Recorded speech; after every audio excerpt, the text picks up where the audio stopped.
Hi, welcome to Fiberchats. My name is Irina. I'm the host here.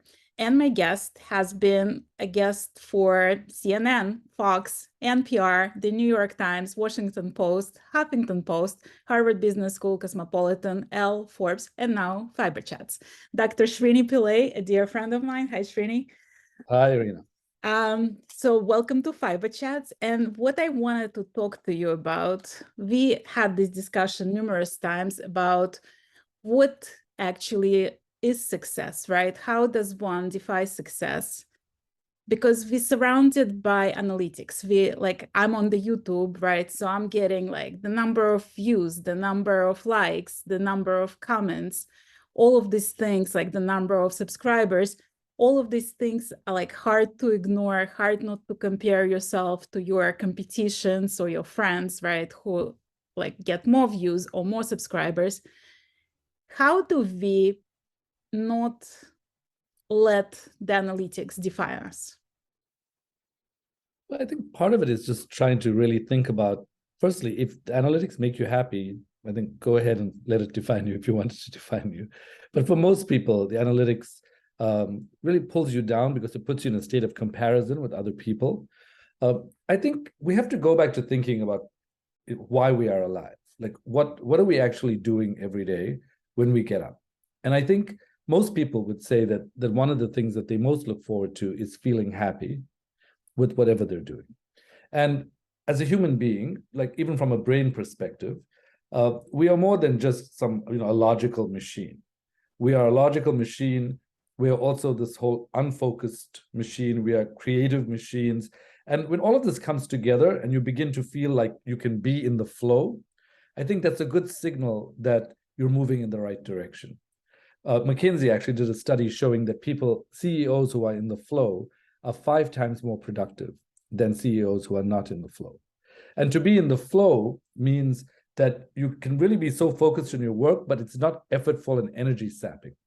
If you're looking at analytics and that's just sapping your energy and it's making you feel like a statistic, like a number, then you have to go back to understand that there's more to life than just analytics. I think if analytics is part of your profession, of course you have to care about it and you have to care about how to optimize that. But at the same time, the paradox of that is your analytics are often very much dependent on your being your full self. And so if you are not your full self, it's actually very difficult for your analytics to go higher. Like, a lot of people, for example, who have large numbers of Instagram followers, for example, they may be strange, they may be peculiar, they may have strange things to do, but they are being more and more who they are. And so I think that one thing to recognize is that you're not just a statistic, you're human. And as a human being, there's more to life than just analytics. I think how you feel matters, and using how you feel as a navigator is actually a helpful first step in thinking about dealing with life on a day-to-day basis. Well, I mean, it's a little bit counterintuitive to me, right? Because we always been taught that like if you work harder, if you put more energy into something, if you persevere, then you're going to achieve your goals. But there is also the whole idea of creators burnout, right? When we concentrate so much on working harder and making more and being creative, and it actually kills the creativity. And you talk about it in your book, Dabble Doddle Try, that there is power of unfocusing your mind, and there is actually that makes you more creative, right? So talk a little bit about that. Yeah, so most people live their lives like this. They go focus, focus, focus, fatigue, and then they're out. And that's really a very unreasonable way to live your life, because you wouldn't drive cross country without refueling. Why do we think we would go through the whole day without having any period of refueling? And so in the book, what I recommend is that you do focus, unfocus, focus, unfocus. And that way you're refueling and optimizing your brain as you go throughout your day. Now, you have 2 circuits that are responsible for focus, one for focus and one for unfocus. And a lot of what I'm saying is sort of overgeneralized, but these are pretty decent concepts. The prefrontal cortex is your logical brain. And we all need logic to get through the day. Like you need it if you have a list to get through, you've got to use your logical brain. If you have to go from beginning to end, you have to use your logical brain. But there's another circuit that is called the default mode network, the DMN. we used to think of that as the do mostly nothing network because it only came on when you unfocused. But the truth is, this network uses 20% of the body's energy. It's a pretty greedy network. And the prefrontal cortex just uses 5%. But this unfocused network is responsible for putting puzzle pieces together. It's responsible for giving you a different kind of intelligence than the focused network would give you. So focus is amazing. I love focus. It really helps me get through the day. But there are some disadvantages of focus. So the first thing is, when you are focused, you actually deplete your prefrontal cortex of energy. So it makes the logical brain worse and worse and worse throughout the day. That's why you'll hear people like Jeff Bezos saying he has his high IQ meetings in the morning. Because by the time it gets to 5, his brain is sort of like, it can't really operate well. So focus does deplete your brain of energy. And there was a study that was done that gave people a task of looking at a video. And one group had to look at it in a very focused way, and the other group had to just look at it as usual. And what they found by the end of the day is when they gave them problems to solve, where they had to save someone, the people who used up all their energy focusing couldn't care less. And they only started to care when they were fed glucose. So what this tells us is that focus can be very disruptive to your brain and can sap your energy. But there are other disadvantages as well. If you are focused, like just very focused, you're not going to see what's going on around you. And if you're not going to know what's going on around you, you're not going to take in things that might be relevant, new trends, things like that. Or if you're focused with your nose to the grindstone, you're not going to see what the upcoming trends are. So you really want to not be too narrow-minded. You want to be able to unfocus so you can see what's around you. In addition, to be creative, it often requires making connections between two things. I mean, you just think about sort of knitting. Like knitting with one needle is probably difficult. You generally need possible. Yeah, I said probably difficult because I was like, maybe there's some magic thing you can do with your hand, but you need these two things. So you need to be looking at two things. You can't just be focused on one thing. And so creativity usually requires connecting across two or more things. And then the self network, what you just talked about, like how do you know who you are? The self network in the brain, self-awareness, like who you are, really starts to light up when you're unfocused. This is, and people often get their best ideas when they're unfocused. That's why people say they get their best ideas in the shower. Right. Einstein, for example, said his discovery was a musical perception. He didn't just logically pursue something, he allowed something to emerge. And so there's two kinds of intelligence. There's the intelligence that comes from focusing and calculating and knowing how to move forward, but there's also the emergent intelligence. Like if I think about you and I think about how you think, and you have a very sort of engineering focused mind, but you also have a strong aesthetic appreciation, right? And when I think about how knitting happened in your life, my experience of it was that it emerged. Right. Like, not like, okay, let me plan, let me make a list of 10 things.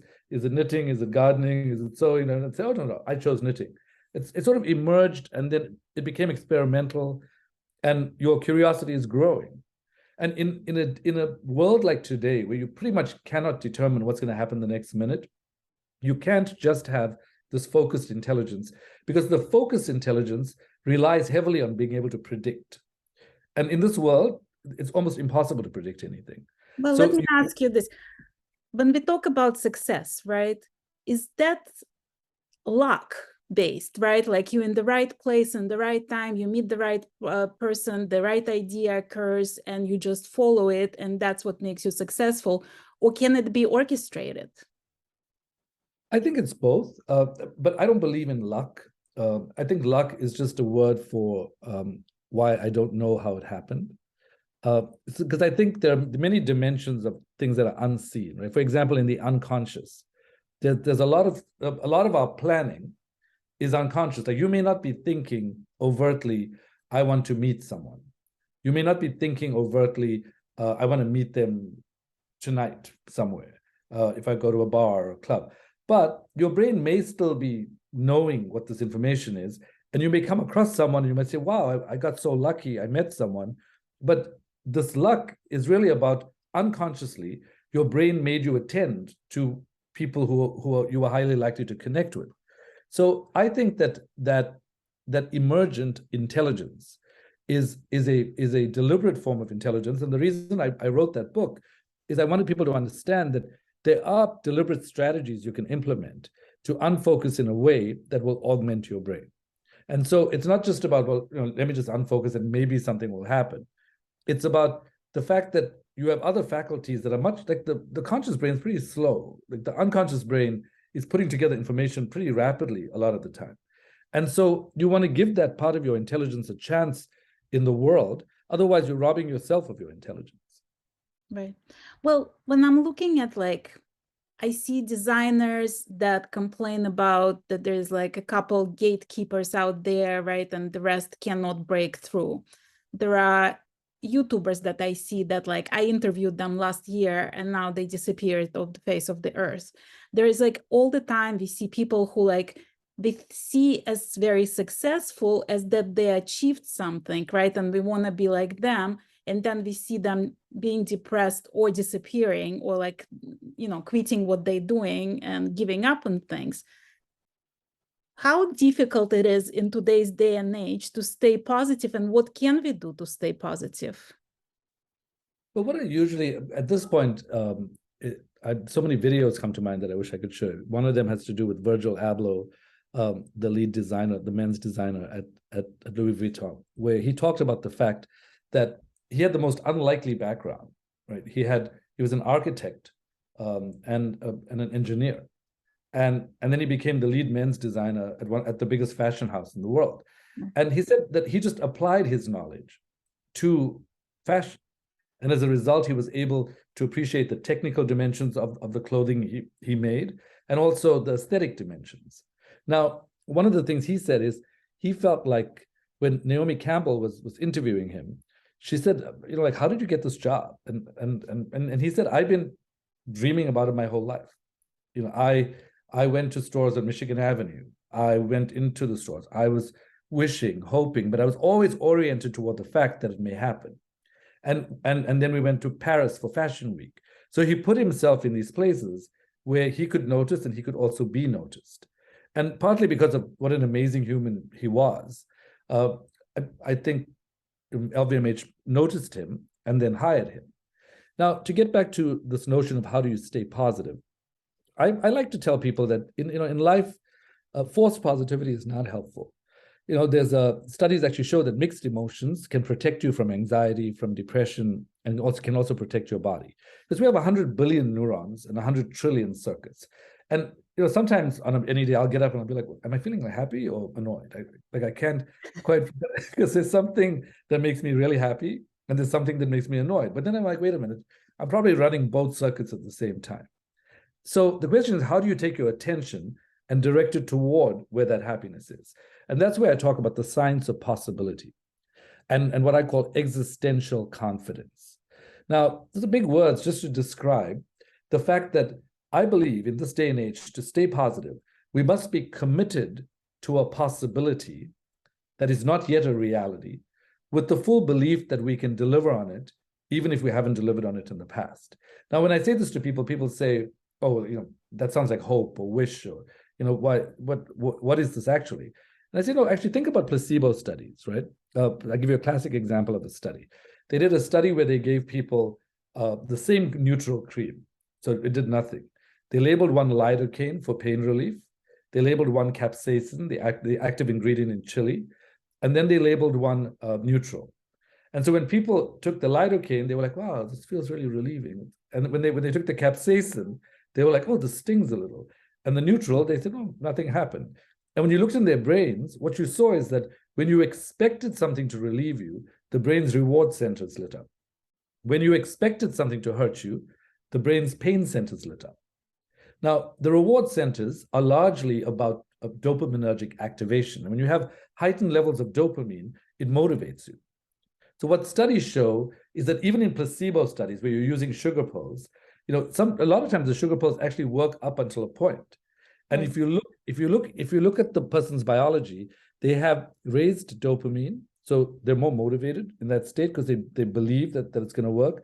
They have raised opioids, and the opioids are something that actually make you less stressed. So believing can give you more motivation, and believing can also make you less stressed. Now, a lot of people being that stress, having the sense of possibility is difficult.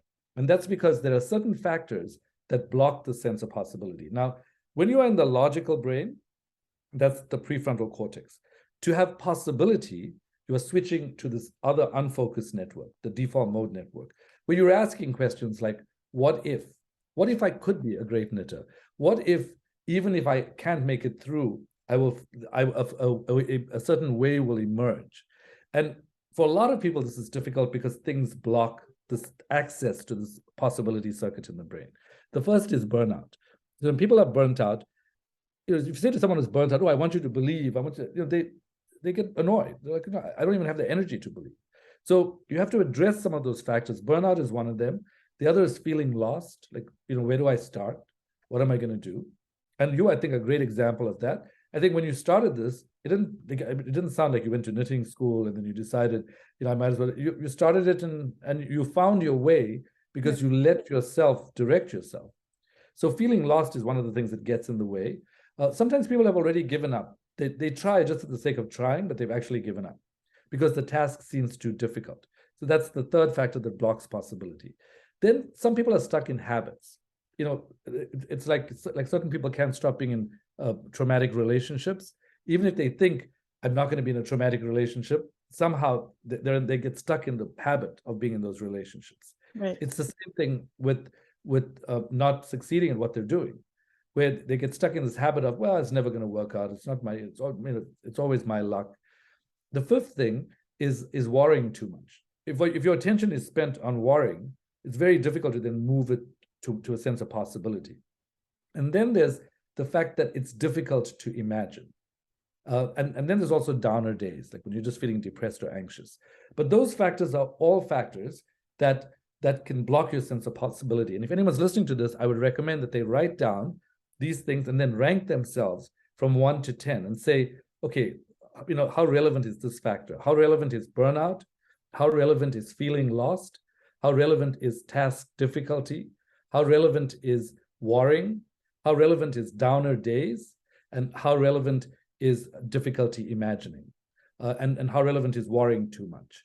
If they can write that down, that's a great start to then say, I need to work on this in order to relieve whatever the factor is. Right. And then when it comes to a sense of possibility, there are ways to actually go about doing that. The first thing is to tell yourself that you are going to let the future use you.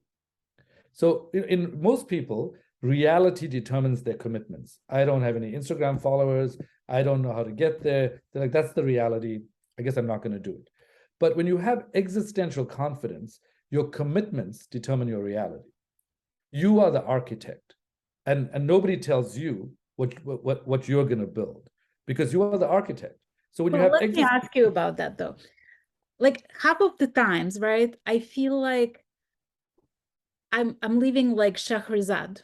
I have to come up with the new belly dance and the new story to entertain, to survive another day, basically, because of what expected, right? Like, and I don't know if it's expected by the wide world or is it self-expectation of it, right?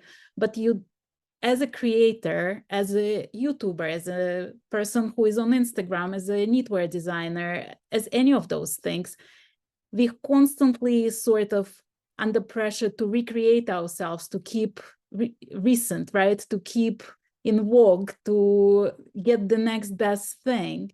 And in my view, like that's half of the time what causes that down feeling and doubtful feeling, because you come up with the new brilliant idea, right? And you think it's going to perform so great, and you put hours and hours in putting it together, and then you get crickets, right? There is nothing. There is no reaction. The world didn't notice that you put all this effort and you did all of that, and you start doubting yourself, and you start saying, well, what do I know? Like, I should just give up. Mm-hmm. How important is this ability to like shake it off and continue? And maybe like we are self-delusional and maybe we should stop. Like, how do you know that you're actually on the right track? Yeah, I mean, I don't think there's a clear answer to that. I think there's what you're talking about is sort of avoiding the sunk cost trap, like throwing good money after bad, where you're like, I'm just gonna have more and more effort, more and more effort, and then it goes nowhere. So that is one possibility. I think that most people, I would say, ask yourself, have I truly given it my best shot? And when you use possibility thinking or growth mindset thinking, it actually gives you more cognitive control. So your brain actually has more stability and you can recover from errors faster. But what a lot of people do is they don't actually live in possibility land. They don't say, listen, my vision is this. I would like to be able to knit for LVMH. That's my vision. I don't know how I'm going to get there. I don't know how they're going to notice me. I have no idea. All I know is that is my North Star. Possibility thinking means that you are committed to your North Star. Like whatever that is, you are committed to it. Now, when people say, well, how do I know I should stop doing that? Well, if it really is your North Star, then part of what you need to be thinking about is how do I course correct, not how do I leave? What can I do differently? Who can help me? How can I get to the next phase? So I don't think there's a clear answer of when to leave and when not to leave. But I think in general, I find most people leave prematurely because they're down about what they've experienced and they're self-critical, right? Their feeling is, well, that didn't work out, so I might as well just leave. As opposed to, well, I really want to knit for LVMH, or I really want to be a YouTuber with 1 million views. And so I just need to think, what am I doing that I could be doing differently? Like there's so many aspects I think of my own life where I feel like, like I have certain pressures in like, having my messages be spread wide, but I'm not the hugest fan of marketing. And so when I've talked to people about it, they said, well, you can't be the best kept secret in the world. Like, what do you want to do? Like, you have to. So I was like, well, but I don't want to do things that I don't like. And I think, and this actually reminds me of a cool example of Lady Gaga when she came to a point in her career where she said she just didn't want to sing anymore. And it's sort of like what you're asking me about, like when people say, well, should I do this or not? And she said, I didn't know why. And yeah, I had a reputation and I was successful, but I just didn't feel like singing. And then I started to think about why. And I realized it's because I don't like selling fragrances. I don't like taking selfies. I have more to offer the world. And slowly but surely, I realized that I had to start saying no. And once I started saying no, I would go home and look at myself in the mirror and I would say, I can sleep with any day because you have integrity. You are able to say no to things you should be saying no to. Now, everyone in the world can't say no at the level at which Lady Gaga says no. But I guarantee, if you give a little bit of thought to that in your life, you will find that there are at least 2 to 3 things you can say no to prevent this overwhelm that makes you leave things that are your greatest passion. And it's funny because I was thinking about it a lot. Like last year, I did a whole ton of test knitting, right? And I love test knitting. I enjoy meeting new designers. I enjoy supporting them. I enjoy knitting something I don't know what it's going to be. I enjoy to be the first in the know, the in crowd. You feel like you are part of the dream team, so to say, right? You're the inner circle. But then I was finding myself feeling under pressure because you have to finish by the deadline. You have to take good pictures. And then sometimes the designer would tell you, no, like I need better pictures. The lighting is not good or the whole show is not showing in the picture, right? And you feel like suddenly you're on someone's payroll, whereas you're not even being paid, right? And you owe something, you're on the deadline, and there is all this pressure. And it's almost funny because you're like, well, it's only knitting, like it's all self-imposed, but that doesn't help you to remove the pressure. Like, even if you understand that the pressure of, like, let's say putting my YouTube videos, right? And I can put it twice a year and nobody's gonna tell me like, what are you doing? Or I can put it 3 times a week and nobody's gonna notice it either, right? But like, I'm on the pressure of doing what I had planned to do. How do we become kind to ourselves? How do we treat ourselves with the same kindness we show to strangers and the same understanding we show to strangers? So I think there are a number of ways, and there are 2 aspects to what you're saying. I think this idea of when you feel pressured that you have to deliver on something, That's a complex phenomenon because worry is an interesting idea, and it's interesting for the following reasons. There are two types of worry: type 1 worry and type 2 worry.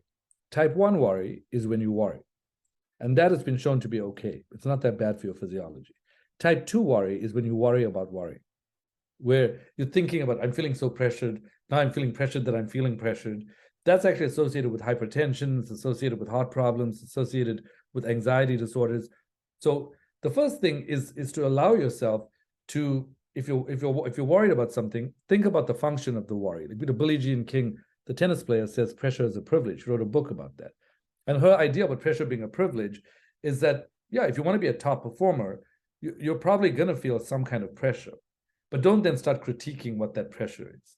So that's the first concept I would highlight. The second is, why do we worry? Like, do we actually know why we worry? Well, if you look at the studies, there's one factor that's been determined for why people worry. And this is, I think, one of the most difficult things to manage. So in life, you have peak experiences, right? You meet someone, you fall in love, you have a great career move, you have a child. And then you have these trough experiences. Someone you love dies, or you lose money. And then you have the in-between. Now, what people who worry, they found, like to keep themselves in the mediocre middle. And that's because they have what we call contrast avoidance. They don't like to be elated and then suddenly get bad news. Then they have to drop. They'd rather be slightly miserable, and then the drop is not that bad. Right. So you have to ask yourself, are you prepared to live life fully? And do you really want to feed this worry just because you're afraid of the contrast? Like, perhaps you can accept that life is full of contrasts. And because life's full of contrasts, when it happens, you'll know it's a contrast. So it's a different mindset. And that would be my second response. The third response is, I think, related to what you're saying, which is, how do you overcome this overwhelm? Like, when you're feeling overwhelmed and you have too many things to do, how do you treat yourself better? And there I use a mnemonic to help people based on how the brain changes in order to become less overwhelmed. And the mnemonic is defined by the letter circa. So I would write these down. The first C, and I'll explain each one, is for chunking. The I is ignore mental chatter. The R is reality check. The second C is control check. And the A is attention shift. And there's actually a free download app for this as well. So if you look at the chunking, what does this mean? What chunking means is, when you get up on a Monday morning, you're like, oh my God, I've got to feed my kids. I got to take them to school. I have to finish my job. I've got a deadline. It's overwhelming. Now, we tend to think a lot of the times in autopilot, like, oh, I'll get this done. I have to cook in the morning, so I'll do this.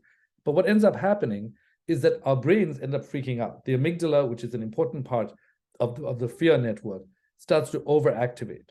And so just by breaking it down deliberately, it's taking 5 minutes and saying, this is what my week looks like. This is how I'm going to do. Just by breaking it down deliberately, the amygdala actually starts to calm down. So that's one piece of chunking. The other piece is ruthlessly prioritizing. If you have 700 things to do, you're probably not going to get to all 700. What do I have to do? What do I wish it would be nice to get to? And what am I probably not going to get to? And then also delegating. Wait a minute, maybe I can ask someone in my family to do that instead of me. So chunking is basically breaking things down, prioritizing, or delegating. The I is ignore mental chatter. And that's simply mindfulness. And mindfulness is a very powerful technique. It's sort of sitting, if you sit back in your chair and you close your eyes and you place your attention like a flashlight on your breath, it actually decreases amygdala activation and potentially even protects your genes and actually delays aging. And that's because at the ends of your chromosomes, there are caps called telomeres. And what mindfulness does is it prevents the shortening, because when telomeres shorten, these caps get smaller, disease starts to set in. So these meditational techniques or mindfulness can be super helpful. I just started a virtual reality company where we deliver experiences through nature. And so just 5 to 10 minutes, if you're someone who doesn't meditate, then you're part of the 90% of the world, then you might want to use something like nature-based virtual reality just to allow your mind to settle down. Then reality check is simply, this too shall pass. Sometimes you can't rationalize something. You're like, this is just a horrible thing. And I'm not going to say, well, there's a bright side. You just say, it'll be over tomorrow. So this too shall pass. Remind your brain that so your amygdala can calm down. Then control shift is, what can I control? What can I not control? And what's the difference? Like the serenity prayer. Like we get up in the morning, like, oh my God, there's a war there, and there's this virus, and then this is happening economically. Well, if you have 10 attentional units and you occupy 8 of them with things you're going to do nothing about, you've only got 2 units left for creativity. So you really want to make a list of what you cannot control, maybe even write it down and throw it away so that you don't worry about this thing you can control. And then the last step, which is attention shift, is how do I shift my attention from the problem to the solutions? Like, what's the solution? What's the potential solution? Because we get so lost in the problem, especially if you're anxious, the brain is biased to only look for threat. So if you get so lost in the problem, you're not spending enough of your intelligence on the solution. So if you use circa, chunking, ignore mental chatter, reality check, control check, and attention shift, this can truly help you. But again, also ask yourself more deeply why you're avoiding this contrast in worry. And also ask yourself, am I a type 1 or a type 2 warrior? And I think those 3 things are ways in which you can begin to protect yourself. Right. Well, when it comes to creativity, right, there is no sort of right or wrong, because like everybody has different styles, like, everybody, things that were unconventional, right, like they became classic eventually, like think Picasso. But also, as long as the world of art exists, the world of uncertainty and doubt and depression exists within the artistic community. Because there's a book, The Agony and the Ecstasy, about Michelangelo, and you'll ask yourself, like, he is one of the best known painters and sculptors of the world, right? Like for hundreds of years. Why was his life an agony for any point, right? But like you see it all the time. You see rock stars talking about depression, and there are people committing suicide. Like there is a lot of things going on with the people that we perceive as very successful. We think them on top of the world, and they are totally miserable. How do you deal with that? How do you tell yourself, like, it's not the end? And like, how do you keep creating? How, it's like, because even if you did something and it was received brilliantly, right? Like you wrote a screenplay and it sold it for $1 million. It's not guaranteed that your next screenplay is even going to be purchased. So it's like, it's in every industry, it's in every sphere of life. Yeah, so I think essentially people often over-identify with their emotions. That's because we misunderstand what an emotion truly is. The most modern theory of emotion has been espoused by Lisa Feldman Barrett. And Lisa Feldman Barrett has said that emotions are not about reactions to life circumstances. In fact, it sort of works the opposite way. Emotions are simply signals of changes in metabolism that need to happen to meet what you are anticipating is going to happen. And the brain is constantly making predictions about what's going to happen. Right. And often that happens because the brain's very dedicated to its predictions once it makes that. It's like something's going to be miserable. It's like, guess what? It was miserable. So one of the things that we want to do is sort of re-examine how we relate to our emotions. And I would say there are many contemporary theories around that. One is mindfulness, which is how do I observe my emotions rather than become my emotions? So when misery starts, you're like, oh, my brain's generating misery, kind of interesting. What's it anticipating? Like it's expecting something.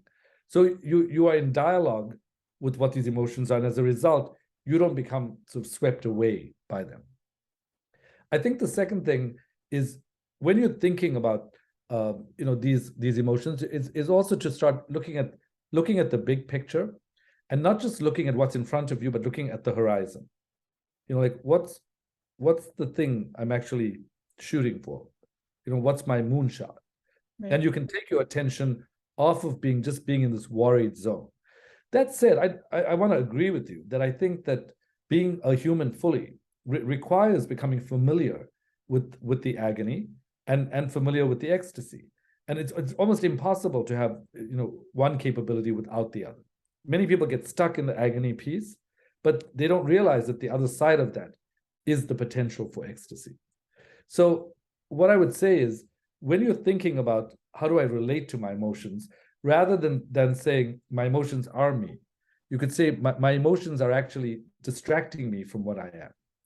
Because what I am is being, consciousness, bliss. That is my fundamental nature, is being, consciousness, bliss. And anything that detracts from that is something that I think you should recognize is distracting you from your fundamental nature. And this comes down to sort of one's personal philosophy. I do believe that all people that I meet have a certain kind of light in them, a certain kind of potential. And a lot of times they don't see it because their attention is focused only on the dark. And so if you can say to yourself, how do I just observe my emotions rather than become them? How do I commit to possibilities rather than to misery? It's much easier to commit to misery, right? When you commit to possibilities, because it's there and you're like, oh, it's a miserable thing, I'm committed to it. But if you commit to a possibility, then you're living in a very different world, So, and there are many other aspects to this kind of emotional control. There's also some very simple things. So, for example, if you look at ways of building ordinary confidence, there are three principles I will often teach when I'm working with executives and companies. One of the things we do is, if it really helps to label the emotion. So if you're sitting in a state of panic or fear, or you're just about to, show your work for the first time or be on for the first time, acknowledge what it is, because it decreases amygdala activation. So you say, I'm both afraid and excited. And by calling out your emotions, it helps your brain. The second thing is related to a concept called ironic process theory, which is a theory that was really investigated by Daniel Wegner at Harvard, who found that under stress, when people say, do not do this, the brain does the exact opposite. So when you say, do not lose my temper at this meeting, you go in and you're like, oh my God, I lost the temper. And they discovered this because they would say, why is it that when you're holding a glass of red wine, you say, do not drop the wine. When you're next to the white couch, you drop the wine. And they actually investigated this in soccer players. And they found that if soccer players are scoring penalties, if they say, do not kick the ball to the right, if they use eye tracking devices, the eye goes to the right. It's the same thing with, romances at work. If you say, I'm not going to fall in love with that person, you fall head over heels in love with them, because under stress, the brain can't manage the stress and then prevent something. So frame things in the positive so that your brain can do what you want it to do. And then the third thing is, if you're trying to pep yourself up, it's a kind of a cool trick. Ethan Kross and his colleagues studied this, and they found that if you, rather than saying, I'm going to crush this, when you say that, you're anxious. Your brain is like, yeah, right, you're going to crush it. You call yourself by name. So if it were you, you'd say, Irina, you're going to crush this. And when you speak in the second or third person and call yourself by name, you're acknowledging that there is a part of you that's anxious and agonizing and miserable, but there's another part of you that's not that way. And that part of you knows how to crush it. So those are just some simple things. So, observe your emotions, look at the horizon, and use these three principles of self-talk by naming your emotions and allowing yourself not to say no, and speaking to yourself in the second or third person. Those are some techniques you can use to get yourself to the other side. Most importantly, though, I think what's implied in what you're saying is that it's pretty human to live life that way. And it's very difficult to have an exceptional life and not feel like, like often to learn a lot, you've got to spend a lot of time. You're missing out on other things. And then you feel disconnected and lonely. Pay attention to all of that, because loneliness itself is actually something that's super important. People don't recognize, one of the reasons more and more people are feeling fatigued these days is studies have shown that whether you have COVID or not, even if you didn't have COVID, after the lockdown, there were higher rates of brain inflammation compared to before the lockdown. Let's talk about the loneliness, because like being a creator of any kind is a lonely way of living, right? Like whether I'm knitting on my couch, whether I'm putting down a YouTube channel, like some video for my YouTube, or whether you're writing a book, it's something we do by ourselves. Like we can maybe talk about it with friends or family or somebody, but it's not guaranteed that they're not gonna roll their eyes at us every time we bring up again the knitting or the YouTube channel or your book idea, right? How do you deal with that loneliness of a creator? Well, again, I think it's very difficult to deal with it. It's difficult to deal with it because you have to always be straddling that line on the side of solitude rather than loneliness. So you can be alone and happy and thrilled when you're in the flow, and that kind of solitude, which is calmer, and then flow state makes you really, extremely happy. But then you can be alone and feel like you're completely disconnected to other people. And part of what you have to offer yourself is the ability to live in a relational space. Your understanding of life has to be that, like, you and I may think like we are separate people, right? And to a certain extent we are. But the truth is, you live as an image in my occipital cortex. Like, my visual cortex has my actual brain, my tissue has an image of you in it, has your voice in it in my temporal lobe. So we are living in each other's bodies all the time. We're not as separate as we think we are. Your brain has mirror neurons, and so does mine. And that means that when you have an intention or an emotion, it actually mirrors in my brain. So you may seem like you're separate, but everything that you are when we encounter each other is actually already part of me. Right. Trees give off oxygen, and we breathe in that oxygen. So we have to change our frame of understanding of the fact that even if whether we like it or not, we are not alone, just completely physiologically, like we're not alone. Then we have to try to understand, how do we deal with the sadness when we feel, because when you are creative, you often go to a place of despair, and you often go to a place where you're like, God, this is so amazing, and now all of a sudden I feel so deeply sad. And again, I would advise, when it's, again, I think there's nothing wrong with sadness. It's a metabolic signal. But if you cannot judge the emotion but observe it, if you can say to yourself, I actually should be socializing. Maybe I should make a deliberate attempt to socialize, because loneliness can actually impair your immunity, and it can also cause coronary calcification. So I mean, cause is a strong word, but it's associated with coronary calcification. So it can affect the body. Right. And that's because feeling states are not just like brain states or in your head.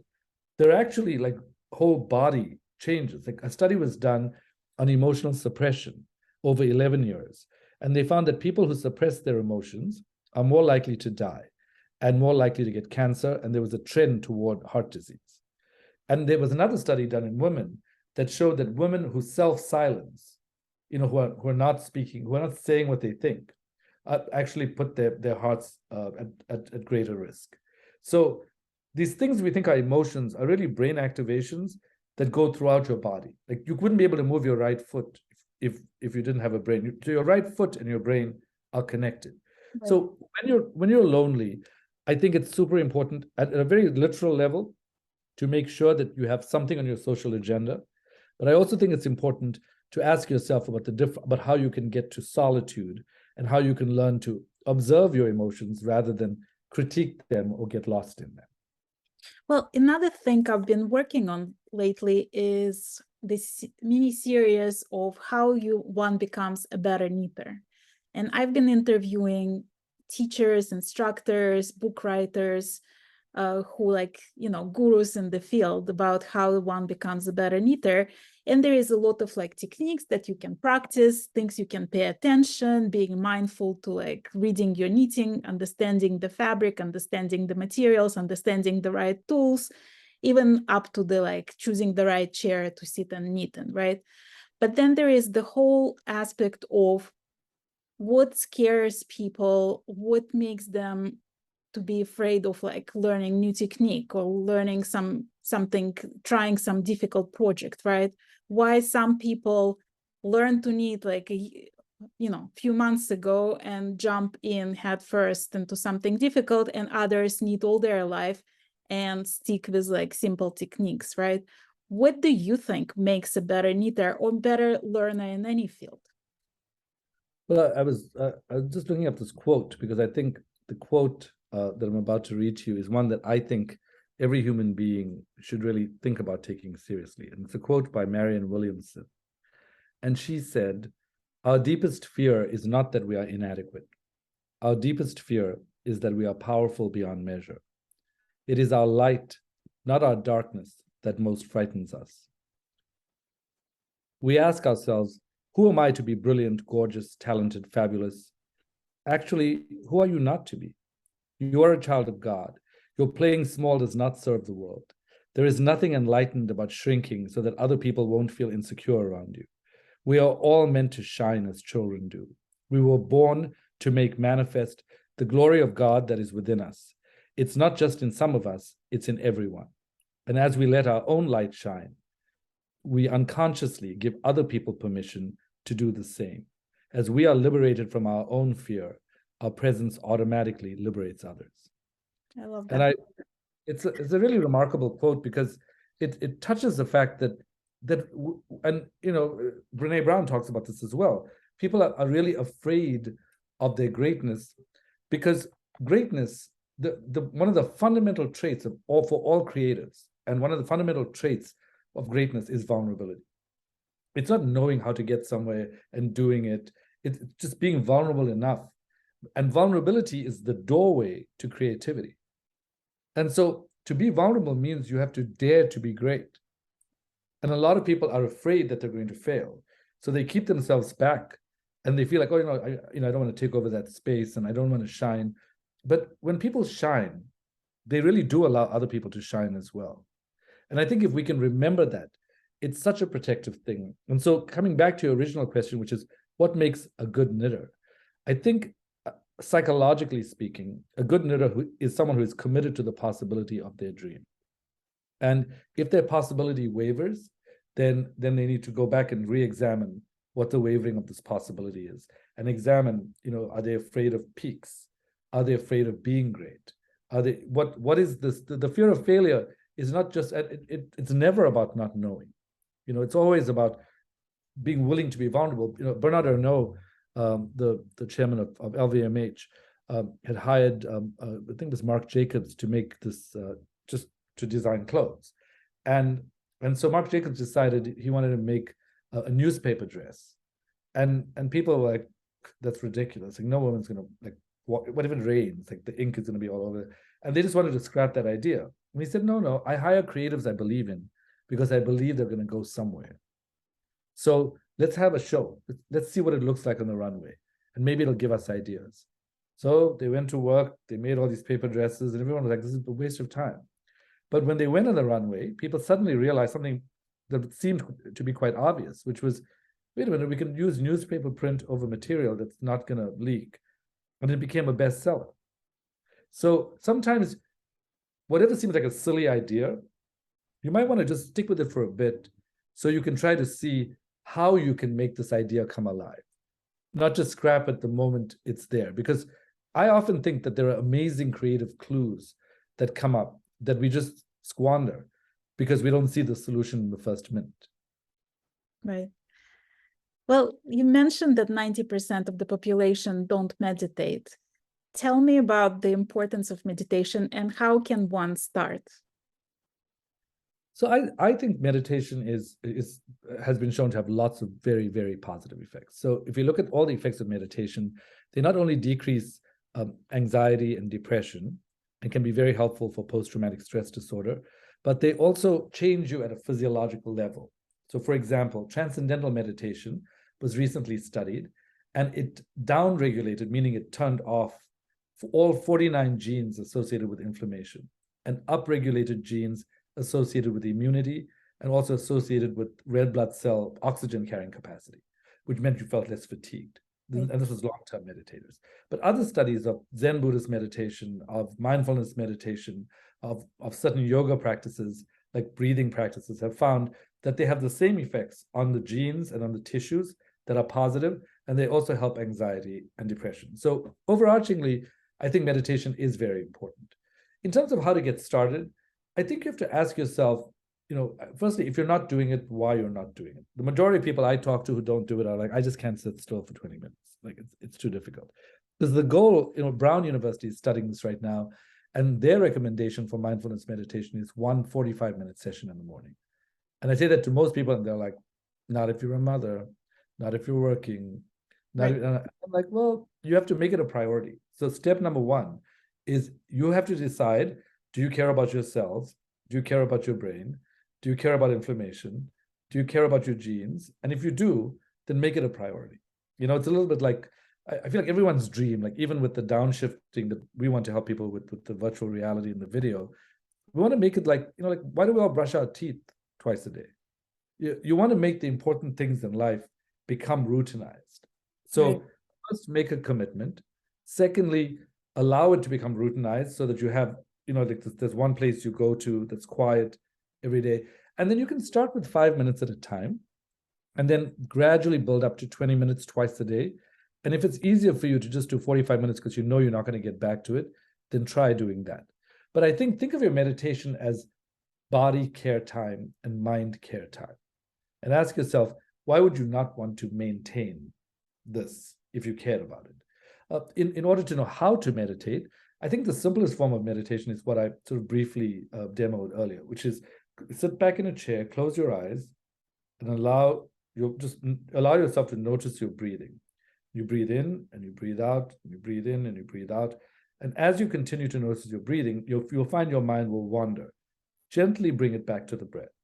And if you just engage in this practice, you will discover what people talk about, a feeling of unity, of non-duality, of living beyond time, a feeling of deep inner awareness, which allows you to relax into this. And there are a lot of popular figures who meditate, Oprah, Ellen, Hugh Jackman. And If they find time to do that, then probably the rest of us can as well. I think so. Right. I mean, it's funny how like people use it as an excuse, right? Like, I don't have time to exercise. I don't have time to drink water. I don't have time to take a break from eating. right. There's always like, it's always an excuse. We have time for what we want to do. We have time for things that like became routine, like we find time for sleep. We find time for a shower every day, but we choose what not to find time for. Well, but Kierkegaard, the philosopher, said anxiety is the dizziness of freedom. That on the one hand, we say we want freedom. On the other hand, we do everything to create as many balls and chains in our lives so that we never have that freedom. Because when we are free, it's scary. It's like going into an empty parking lot and knowing where to park immediately. You're like, I don't know, should I go into the second spot, the third one? It's too many options. But I think we have to really ask deeper questions about our own ambivalence about freedom. Because if we are ambivalent about freedom, then we're not going to want to actually give ourselves the chance to be free by meditating or by creating these times where we can take care of ourselves. And I think for a lot of people, there's also a kind of masochism, a kind of self-injury that we just become numb to over time. Right. And, this is also not an easy issue. Like, it's not easy to know, like, when am I just enjoying myself and overdoing it? When am I injuring myself? But it's a dynamic consideration throughout life. If you're not thinking about it, then you're probably not in a zone where you can take care of yourself. You don't have to be harsh with yourself about it, but you can really help yourself understand that these things about self-care are especially difficult when we don't examine deeper questions, like why does freedom freak me out? Because talking about like things that make us feel bad, basically, like I can have a video and there's going to be 200 positive, very supportive comments out there, right? And then there's going to be one very negative. And somehow, like, it's very difficult not to dwell on that very negative and think about the 200 very positive things that people said, right? How do we turn off that negativity? How do we learn? How do we get thicker skin? And there's lots of ways to answer that. I think part of the way I handle that usually is in my more naive days when I was first online, I would actually engage someone. I had reported a study that was a scientific study of how distant healing had occurred. And people were like, I can't believe, you're a scientist and you're at Harvard, and you're a disgrace to the field. And this person went off. And I was thinking, yeah, at that time, I didn't know that I don't have to engage this. I thought I had to talk. So I said, I'd love to have a talk with you about this. Like, what are you concerned about? But why are you spreading this information? I was like, I was simply reporting a scientific study, and even said more studies have to be done before we do this.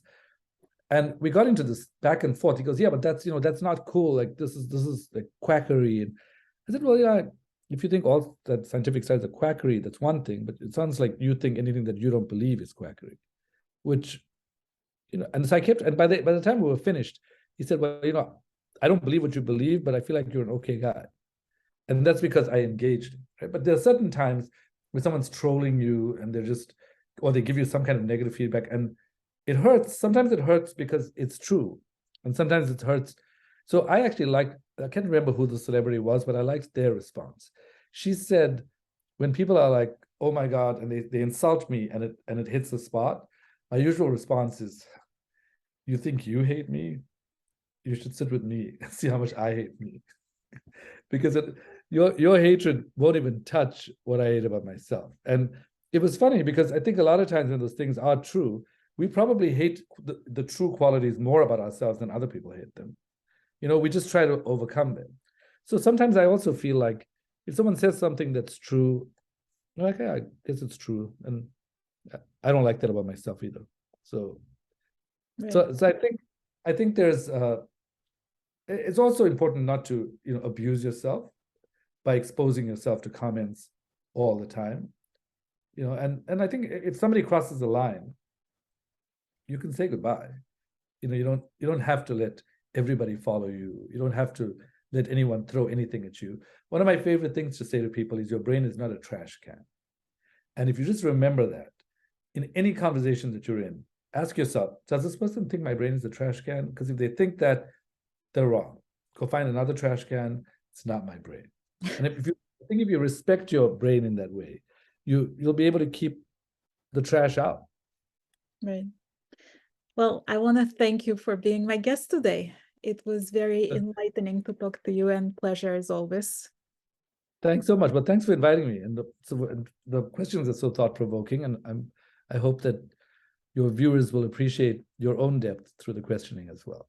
Oh, Thanks a lot. Thank you. I hope you enjoyed this conversation. It's something that's been on my mind for a while, and I was glad to have a chance to talk to Dr. Pillay about stress management and creators burnout and all our doubts on how to deal with it. Let me know in the comments what you thought about this program, and if you enjoyed it, please consider subscribing. Thank you so very much, and happy meeting.